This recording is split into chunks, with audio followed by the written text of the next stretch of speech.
No fue un terremoto. No fue una guerra. No fue una invasión. Fue un hallazgo silencioso, enterrado durante milenios, bajo la tierra de México, el que abrió una grieta irreparable en la historia humana. Una grieta tan profunda que desde ese momento ya no existe una versión segura de nuestro pasado. Todo comenzó sin cámaras, sin titulares y sin advertencias. Un equipo reducido descendía hacia una zona que, según los registros oficiales, ya había sido explorada, clasificada y archivada. No esperaban encontrar nada nuevo, mucho menos algo capaz de desafiar el origen mismo de la civilización. Pero la Tierra, paciente y antigua, aún guardaba un secreto que no estaba listo para ser aceptado. Cuando el primer muro apareció, no parecía extraordinario. Piedra sobre piedra, tallada con una precisión inquietante, sin símbolos conocidos, sin decoración ceremonial. No encajaba con ningún estilo documentado. Aquella estructura no hablaba el lenguaje de las culturas que creíamos comprender. Era algo distinto, algo anterior, algo que no debía estar allí. A medida que avanzaban, la sensación se volvía opresiva. El aire era más denso. El silencio absoluto. No era el silencio natural de una cueva, sino uno casi artificial, como si aquel lugar hubiese sido sellado no solo con roca, sino con intención, con miedo. Entonces apareció el suelo, un piso perfectamente nivelado, pulido con una técnica que no correspondía a herramientas de piedra. No había marcas rudimentarias, no había errores. Era una superficie creada con conocimiento avanzado de geometría, peso y resistencia. Y lo más inquietante es que su antigüedad superaba todo lo aceptado por la cronología oficial. Las primeras pruebas fueron repetidas una y otra vez. Los instrumentos no fallaban. Los datos coincidían. Aquella estructura no pertenecía a la historia que enseñamos en las escuelas. No pertenecía a la narrativa del progreso lento del ser humano.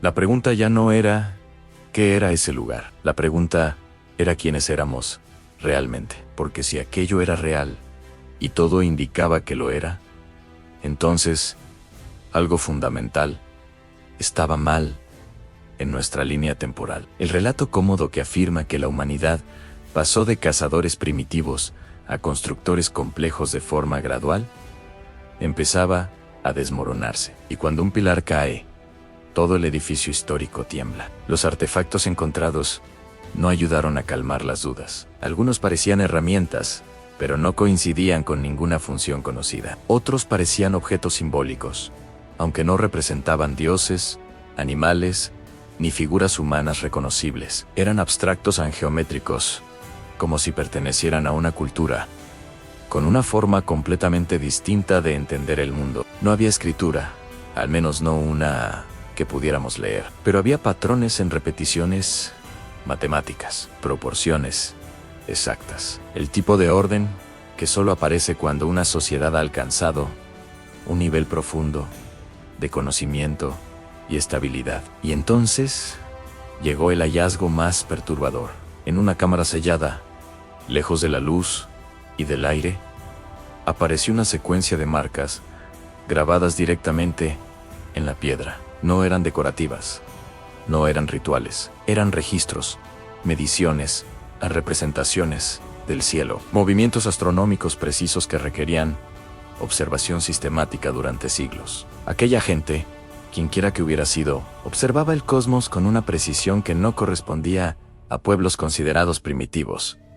Conocían ciclos largos, en cambios sutiles, fenómenos que solo se detectan con paciencia, cálculo y transmisión de conocimiento entre generaciones. Eso significaba algo devastador. No eran un experimento temprano de civilización, eran el resultado de una historia aún más antigua que desconocemos por completo. Porque si aceptamos que hubo una civilización avanzada antes de las conocidas, entonces debemos enfrentar otra pregunta aún más profunda.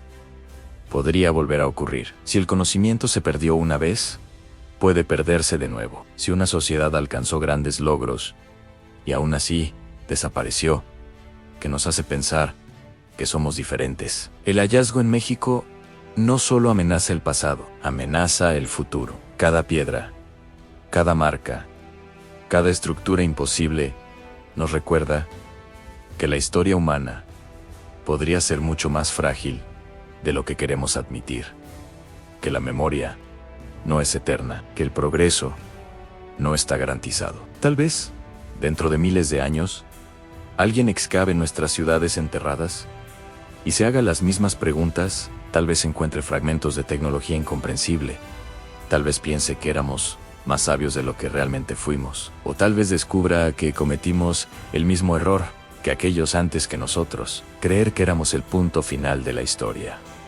Hoy, bajo el suelo de México, descansa una verdad incómoda, una verdad que no grita, no exige, no se impone, simplemente espera. Espera a que estemos listos para aceptar que no sabemos quiénes fuimos, ni cuántas veces hemos olvidado, ni cuántas historias quedaron enterradas antes de la nuestra. Y mientras esa verdad permanezca bajo tierra, la humanidad seguirá caminando hacia el futuro, sin una versión segura de su pasado. Pero si existieron, surge una pregunta inevitable. ¿Qué les ocurrió? No hay señales claras de guerra, no hay rastros evidentes de destrucción violenta, no hay esqueletos en masa, ni ciudades arrasadas. Lo que hay es abandono en silencio, un final cuidadosamente sellado, como si esa civilización hubiese decidido desaparecer o hubiese sido obligada a hacerlo. Algunos científicos hablan de cataclismos naturales, cambios climáticos extremos, eventos que borraron culturas enteras del mapa. Otros, más cautelosos, sugieren algo aún más inquietante, una ruptura global, un momento en el que el conocimiento humano se perdió casi por completo, obligando a la humanidad a empezar de nuevo, sin memoria de lo que fue. Si eso es cierto, entonces, nuestra historia no es una línea ascendente, es un ciclo en ascenso, colapso, olvido, y México, con su tierra antigua y silenciosa, se convirtió en el lugar donde ese ciclo dejó una huella imposible de ignorar. El problema no fue el descubrimiento, el problema fue lo que implicaba, porque aceptar ese hallazgo significaría reescribir libros enteros, cuestionar fechas consideradas intocables, admitir que no sabemos cuándo comenzó realmente la civilización, ni cuántas veces pudo haber surgido antes de la nuestra. Significaría aceptar que no somos la primera versión avanzada de la humanidad. Y esa idea es peligrosa, peligrosa para las instituciones, peligrosa para los sistemas educativos, peligrosa para la narrativa de progreso continuo que sostiene nuestra identidad moderna. Por eso, el hallazgo se volvió incómodo. Por eso, las publicaciones se retrasaron. Por eso algunos informes quedaron inconclusos. No se trata de una conspiración simple. No hace falta imaginar salas oscuras, ni decisiones secretas. Basta con comprender algo más humano. El miedo a no tener respuestas. El miedo a abrir una puerta que no sabemos cómo cerrar.